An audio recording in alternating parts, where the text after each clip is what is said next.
अब से स्टार्ट हो रहा है, मतलब अब जो ट्रांजेक्शन पास करेंगे। अभी देखो, अभी हमारे पास ये जो वेजेस है, वेजेस दो जगह जाने वाला है। पहला वेजेस जाने वाला है production, production means WIP2 wage control. और जो इनडायरेक्ट है वो कहाँ जाएगा, ओवरहेड। कहाँ जाएगा, हाँ वो फैक्ट्री ओवरहेड भी हो सकता है, कोई और भी।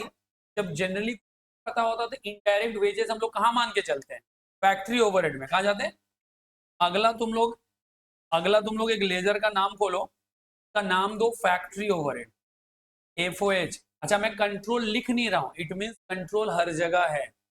कंट्रोल लिख नहीं रहा हूं मतलब कंट्रोल हर जगह है।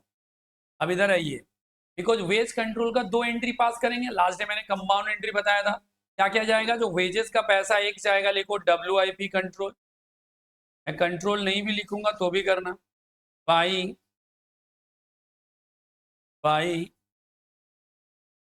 Factory overhead control. अब तुम लोग जो फिगर कॉपी करके रखे हो मुझे बताओ, WIP कंट्रोल में कितना जाएगा, 40, और एक फैक्ट्री ओवरहेड में 25। अभी वेजेस कंट्रोल है WIP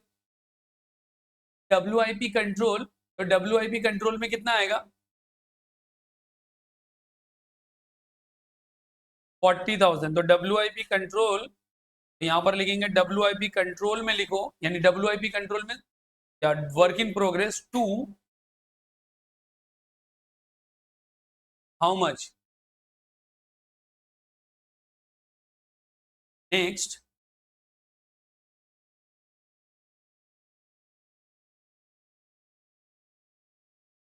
65,000 হচ্ছে টোটাল খরচ, 65,000 হচ্ছে টোটাল এক্সপেন্ডিচার, ওর জন্য ওখানে ট্রান্সফার করে দিলাম। পরে এবারে যেটা ডিরেক্ট কস্ট রয়েছে সেটা একটা জায়গায় ট্রান্সফার হলো WIP তে, এটা ইনডিরেক্ট ওয়েজেস সেটা আর একটা অন্য জায়গায় ট্রান্সফার করা হলো। হ্যাঁ, পেমেন্ট করার সময় তো দেখছি না কি ওয়ার্কার কোথায় কাজ করছে, ফ্যাক্টরিতেও কাজ করতে পারে, অফিসেও কাজ করতে পারে, সেলসেও কাজ করতে পারে। খরচাটা তো আর প্রোডাকশনের মধ্যে আসবে না, এটা অফিসের। ওর জন্য যেটা ইনডিরেক্ট এক্সপেন্সেস সেটা আমরা ট্রান্সফার করে দিচ্ছি ডিরেক্টলি ফ্যাক্টরি ওভারহেডে। তাহলে আমাদের ফ্যাক্টরি ওভারহেডে কি লিখবো, টু टू वेज कंट्रोल, কত, कितना, 25,000। एनी डाउट्स, डाउट्स है तो क्लियर कर सकते हो।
नेक्स्ट, वेजेस को मैंने निपटा दिया, wages done. Now the factory overhead expenses anchored, तभी बता उसका तब आओगे क्या, पता है, फैक्ट्री ओवरहेड एंकर्ड का जनरल एंट्री बताओ, फैक्ट्री ओवरहेड एंकर्ड का general entry, very good, cost ledger control bus. So factory overhead to cost ledger control. So comes to the factory overhead and write to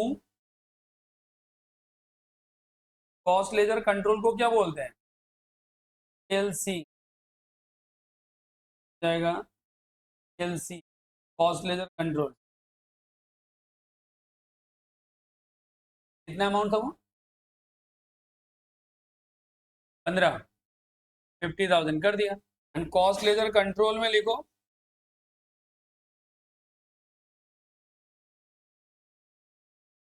cost ledger control में लिखो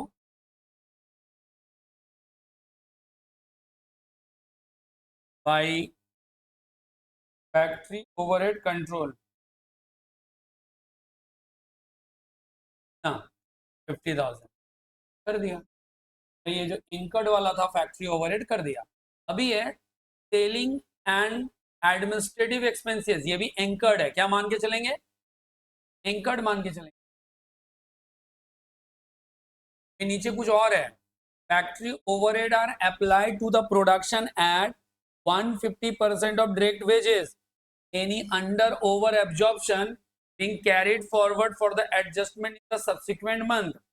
All administrative and selling expenses are treated as period cost and charged to the profit and loss account. तो नीचे administrative खर्चा कहीं है क्या? अच्छा, selling administrative को बोला पीएल में डालो and account for the month in which they anchored. तो सही बात है, अभी हमारा सेलिंग एंड एडमिनिस्ट्रेटिव एक्सपेंसेस हो रहा है। अगला एक ओवरहेड खोलेंगे, सेलिंग एंड एडमिनिस्ट्रेटिव, देखो सेलिंग एंड एडमिन एक्सपेंसेस,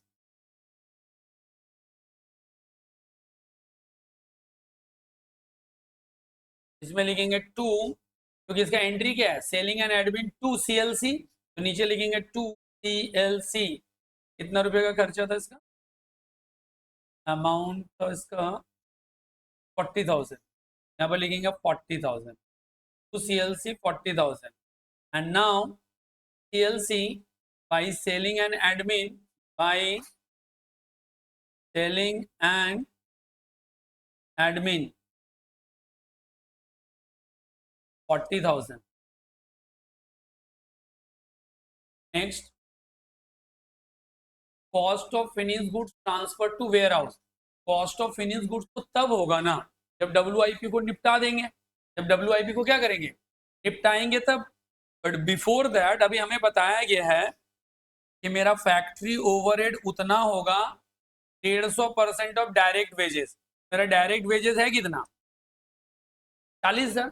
बोल रहे हैं कि फैक्ट्री ओवरहेड का खर्चा उतना होगा जितना डायरेक्ट वेजेस का 150% होगा। तो डायरेक्ट वेजेस है कितना? 40,000। 40,000 का 150% कितना होगा? 60,000। ये 60,000 हम लोग ट्रांसफर करेंगे कहाँ? 60,000 हम लोग ट्रांसफर करेंगे WIP में। कहां से? फैक्ट्री ओवरहेड से। यहां पर फैक्ट्री ओवरहेड में आओ,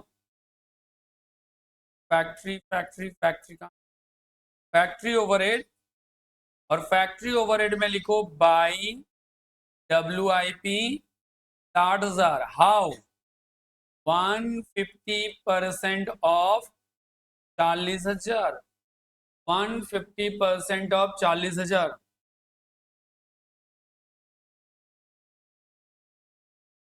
75,000 एंड यहां पर करेंगे 25, 15,000 ना, तो बचा रहेगा, बाद में करते हैं। बैलेंसिंग अभी मत करो, मैं करना स्टार्ट कर दिया तो, बट अभी मत करो, रुक जाओ। 60,000 WIP में गया तो लिखो WIP में भी तो बैलेंस आएगा।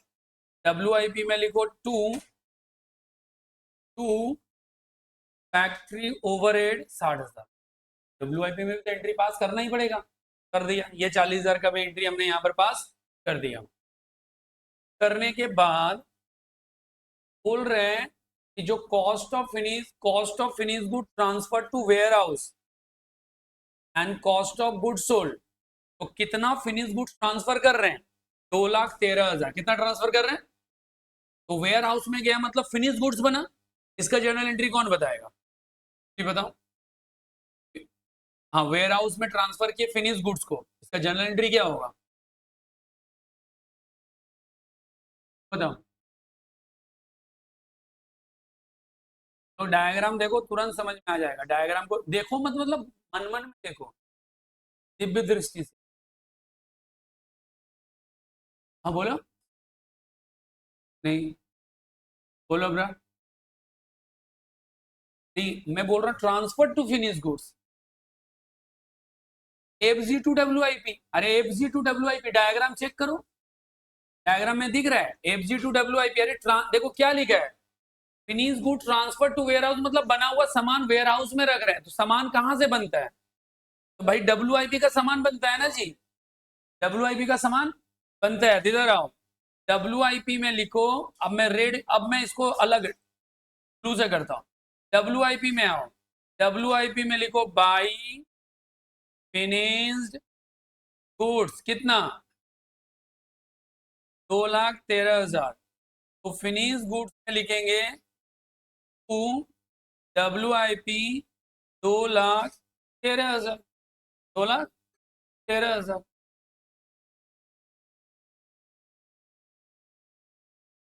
क्योंकि यहाँ पे बोला गया है 2,13,000। अभी हमारे पास कॉस्ट ऑफ गुड्स सोल्ड है। कॉस्ट ऑफ गुड्स सोल्ड में कहाँ से जाता है?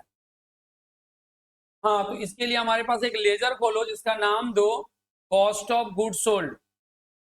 एक अगले लेजर का नाम होगा COGS, cost of goods sold. Cost of goods sold.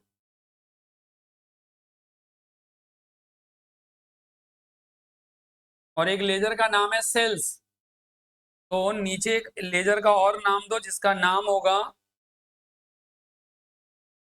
Costing PL account. एक लेजर का नाम दो जिसका नाम दो, नीचे आगे एक लेजर का नाम दो, इसका नाम होगा costing PL account. Costing PL account.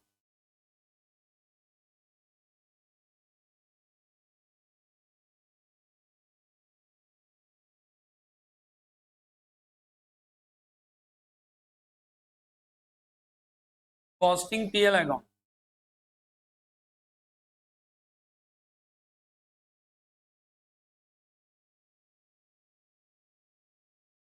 आगे अब हम लोगों को क्या करना होगा, वन बाय वन अब लेजर क्लोज करने की बात है।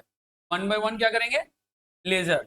अच्छा, COGS में कितना जाएगा उसको बताते हैं। अब वन बाय वन पहले लेजर क्लोज करो। पहले कॉस्ट लेजर कंट्रोल में मत आओ, पहला आओ store ledger control. Store ledger control का डेबिट था, माल आया माल गया, जो बचेगा उसका नाम क्या होगा? देखो, बाई बैलेंस CD।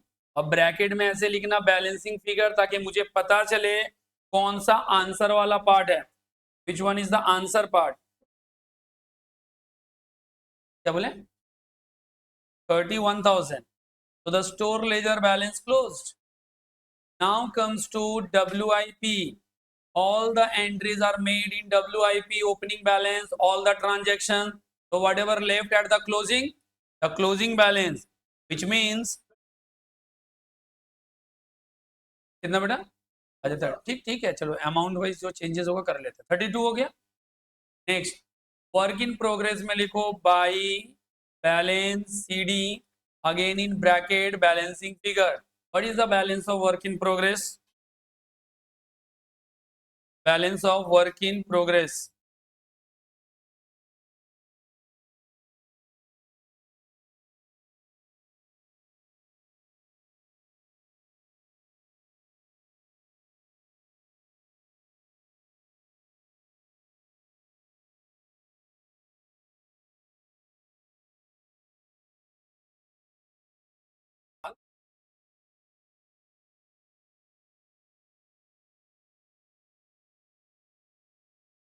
हम लोग COGS अल्टीमेट बताओ, COGS कहाँ जाएगा? 100% कॉस्टिंग PL। अब कहाँ जाएगा खर्चा? लास्ट में कहाँ जाएगा? Costing PL balancing. Costing PL में लिखूं COGS का कितना?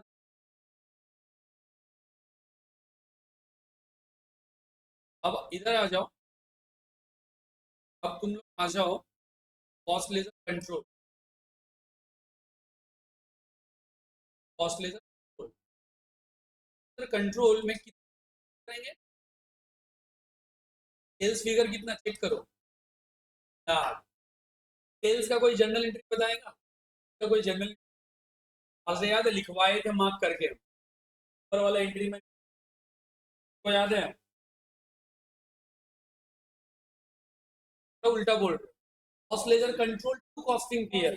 तो कॉस्ट लेजर कंट्रोल में लिखो to costing PL 3,00,000। Costing PL 3,00,000। Costing PL में लिखो by cost ledger control. Cost ledger control 3,00,000। हम कॉस्ट लेजर कंट्रोल में सारा एंट्री हो गया है, लिखेंगे by balance PD, how much the balancing figure. ज्यादा आ गया, कितना ज्यादा आ रहा है?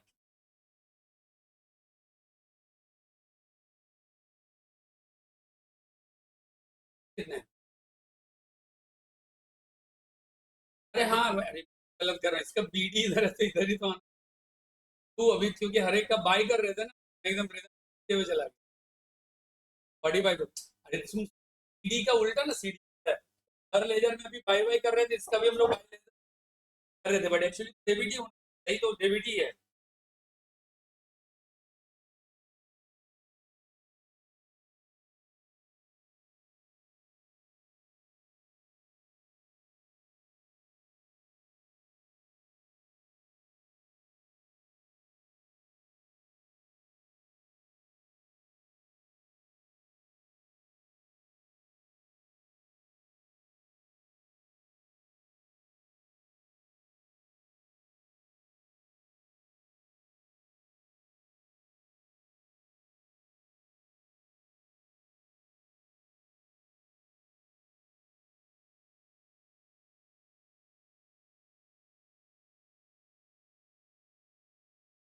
कॉस्टिंग पीएल बचा हुआ है। हाँ तो फाइनल आंसर बनेगा ही। बैलेंस निकालो, प्रॉफिट आएगा या लॉस आएगा। 3 लाख, 3 लाख, अमाउंट निकालो कितना आएगा? 50,000। फिट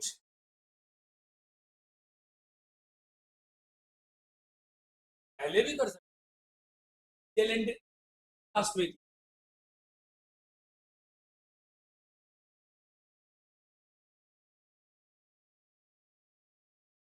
वो भी कर सकते हैं, मतलब बोल रहे हो देन उसका बैलेंस तुम्हारा आ गया होगा 95,000। आंसर में कितने? 95,000। ये एंट्री और एक कर सकते हैं। बुक में और एक कंसेप्ट है कि बिकॉज जो भी प्रॉफिट आए ना, तो तुम लोग ऐसे करो, तुम एलसी ब्रैकेट में लिखो बैलेंसिंग कर, ये जो 50,000 है ना, तो सेपरेटली अल्टीमेट बैलेंस दोनों का सेम ही आएगा। तो क्या करो, पहले तुम यहाँ पे लिख दो कॉस्टिंग पीएल, इधर भी कितना? 50,000। जो बैलेंस है ना, ये 45 नहीं होंगे, 95,000। बस समझ में? हम चाहें तो ब्रेकअप भी कर सकते हैं और कंबाइन भी कर सकते हैं। कंबाइन करो, कंबाइन फिगर ट्रांसफर कर दिए,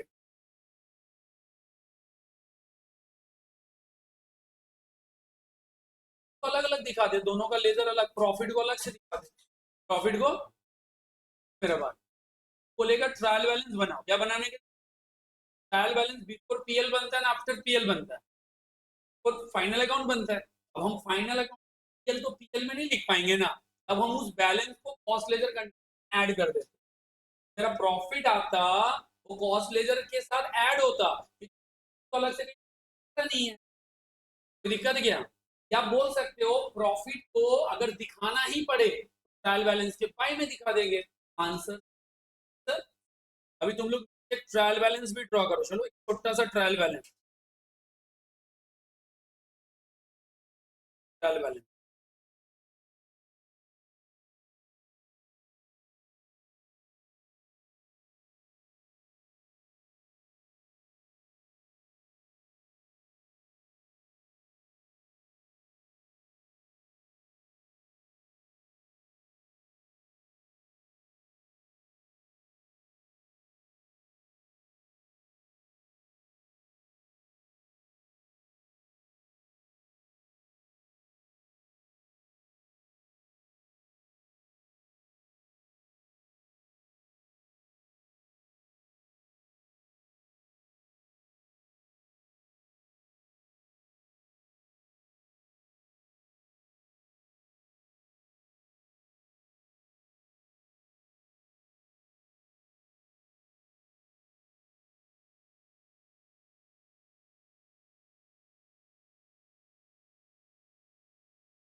क्या क्या लिखते हैं? डेबिट का amount, amount, trial balance, particular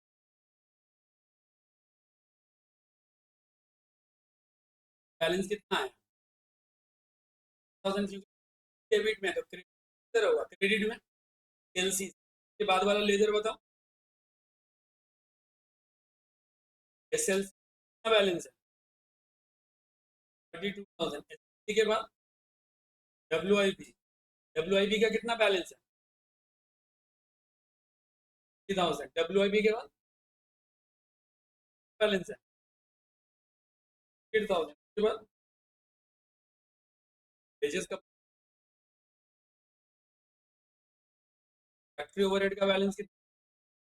debit में ना। नेक्स्ट, बीडी निकला,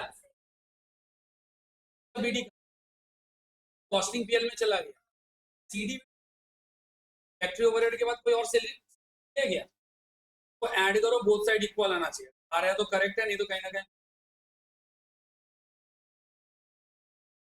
अगर आ रहा है तो ठीक है, नहीं तो इक्वल टू क्रेडिट आ रहा है, मैं सही किए हो, फिर लेजर को रीचेक करना हो, कैलकुलेटर बैठ कर आ रहा है, इट मींस ट्रायल बैलेंस में, ट्रायल बैलेंस,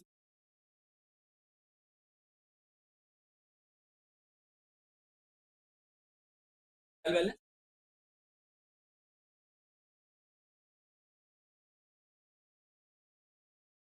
लेजर बैलेंस कर दिया बनाने के लिए देखा, जब लेजर देगा तो क्रेडिट और नॉट तो बराबर है कि नहीं है।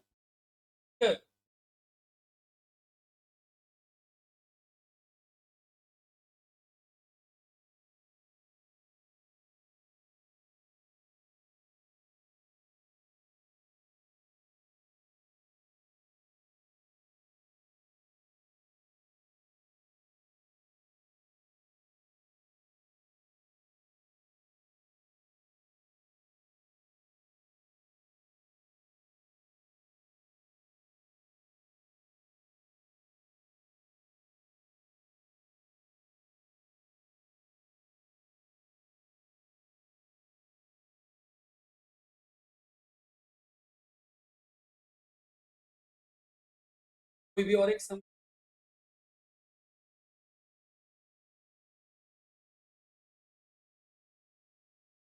बहुत होता है,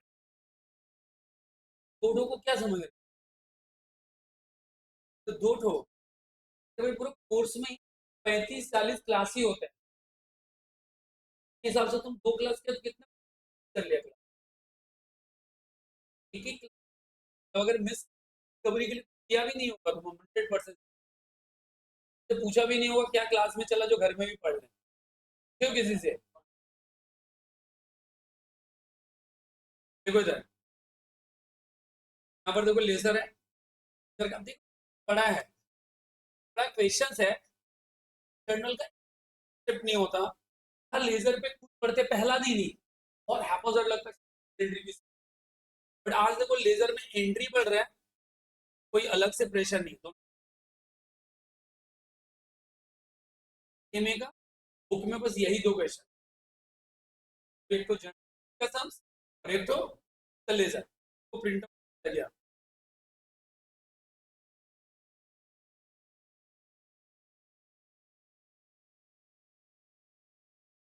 देखो कोई प्रिंट आउट अलग से निकाला हुआ है?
बट अभी हिंदी है और टाइम लगे, जैसे किसी और बना ले ट्राई करेंगे दोनों चीज, मार्क्स टाइमिंग, मार्क्स मिल रहा है इसका, टाइम ज्यादा जा रहा है इग्नोर कर, रिलेटेड अगर कोई दूसरा क्वेश्चन अवेलेबल रहेगा, ये पूरा कंप्लीट क्वेश्चन का प्रिंट आउट नहीं, ईमेल फाइल भेज,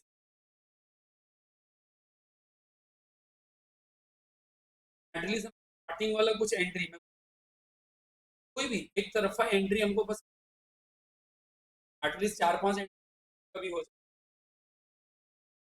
तो बस इतना ही एंट्री करो जितना लेजर है, पूरा सम्स देखो, किसी एंट्री में अगर दिक्कत हो तो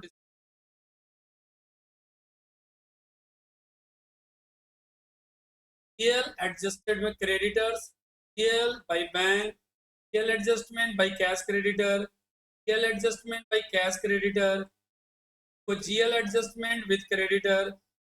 अभी करें हम, अगर एंट्री का पेमेंट कर रहे हैं तो कॉस्ट का मैटर ही नहीं है, फिनेंस का मैटर है, दैट इज वाई इधर देखो, इधर इधर जो एंट्री फिनेंस में होगा भैया इंटीग्रेटेड में वही होगा, मॉडिफाई क्यों होगा, क्योंकि इसका कॉस्टिंग में एंट्री है ही नहीं, इसका कॉस्टिंग में entry.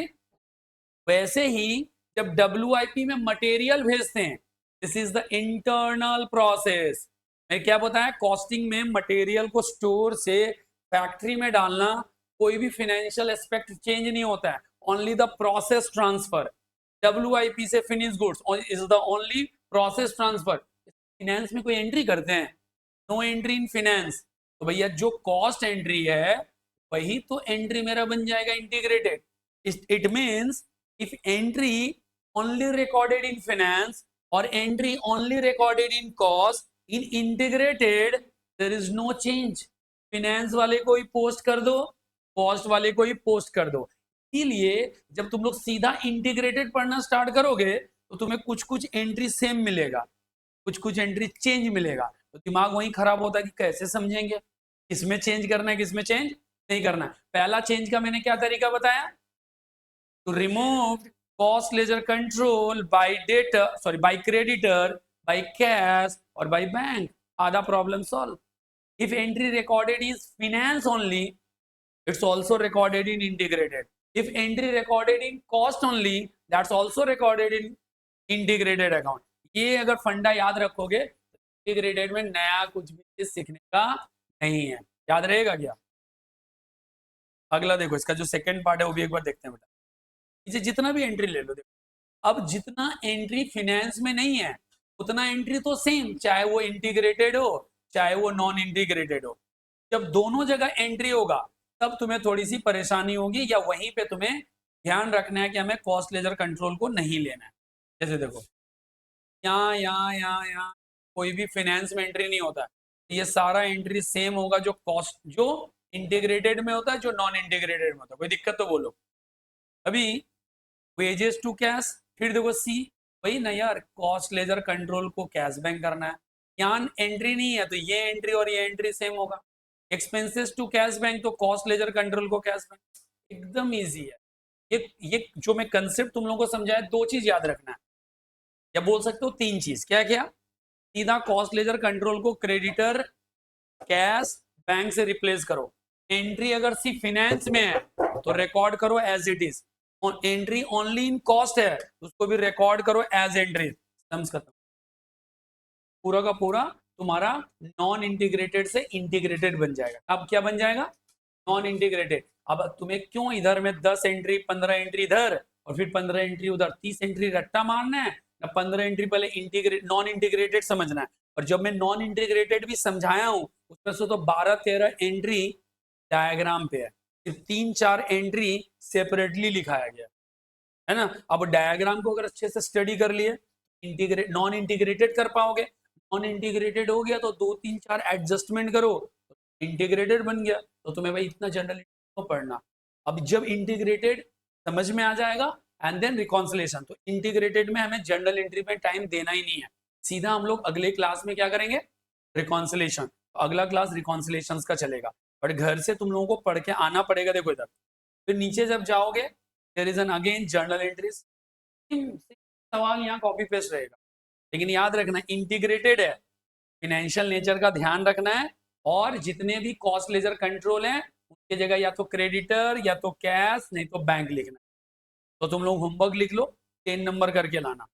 Illustration 10 from CMS study material, तुम चाहो तो अपने बुक से भी कर सकते हो।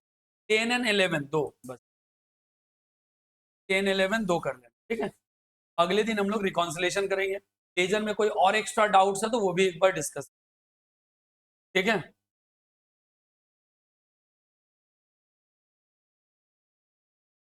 अभी क्लियर हो रहा है, कर पा रहे हो ना? आज वाला तो समझ गए होगे। हार्ड क्यों रहेगा? तो पढ़ नहीं रहे होगे इसलिए हार्ड लगेगा। इस चैप्टर को जो हार्ड लगे 2-3 बार पढ़ोगे, देखोगे वही बहुत मजा वाला चैप्टर बन जाएगा। अब तुम लोग को जर्नल एंट्री का जो मैं तरीका दिया है, तो देखो आज बहुत स्पीड तो सब लोग नहीं बोल पा रहे थे, सबको बोलना पड़ेगा ना। अरे कब इजी होगा? जब तुमको जर्नल एंट्री पूरा ब्रेन के अंदर घूमेगा। उसके लिए तो मैं डायग्राम बना के दिया हूँ। देखो मैं अगर पहला पार्ट इधर सुनो, अगर मैं नॉन इंटीग्रेटेड को भी ऐसे ही जैसे अब भी मैं जर्नल एंट्री कॉपी पेस्ट किया ऐसे ही समझाता तो बेटा दिक्कत तो होता ही। सर कौन सा वाला एंट्री? अब लेफ्ट साइड में उसका कंडीशन पढ़ते, ट्रांसफर, अभी तुम्हें वैसा लिखाया नहीं, अभी तो डायग्राम है। मटेरियल का आना, मटेरियल का परचेज एंड रिटर्न, मटेरियल को ट्रांसफर एंड रिटर्न, मटेरियल को ओवरहेड में भेजना, वेजेस का पेमेंट ट्रांसफर टू WIP और ट्रांसफर टू ओवरहेड, ओवरहेड का खर्चा ट्रांसफर टू WIP, WIP से फिनिश गुड्स से कॉस्ट ऑफ गुड्स सोल्ड। इसी को जब जोड़ोगे तो 10-12 जनरल एंट्री ऐसे देंगे। और 2-3 एंट्री में जो सेल वगैरह वाला था, अंडर और ओवर वाला था, वो बोले थे मैं लिख लो। अंडर हो या ओवर हो उसे कहां से एडजस्ट करते हैं? कॉस्टिंग पीएल से एडजस्ट करते हैं। अंडर हो या ओवर हो कहां से एडजस्ट करोगे? कॉस्टिंग पीएल से। लेकिन अभी बोलोगे सर आपने तो CD और BD लिख दिया, ऐसा क्यों किया? क्योंकि बोल दिया था कि वो अगले मंथ में, अगले क्वार्टर में या अगले साल एडजस्ट होगा। कोई दिक्कत है इसमें? ठीक है।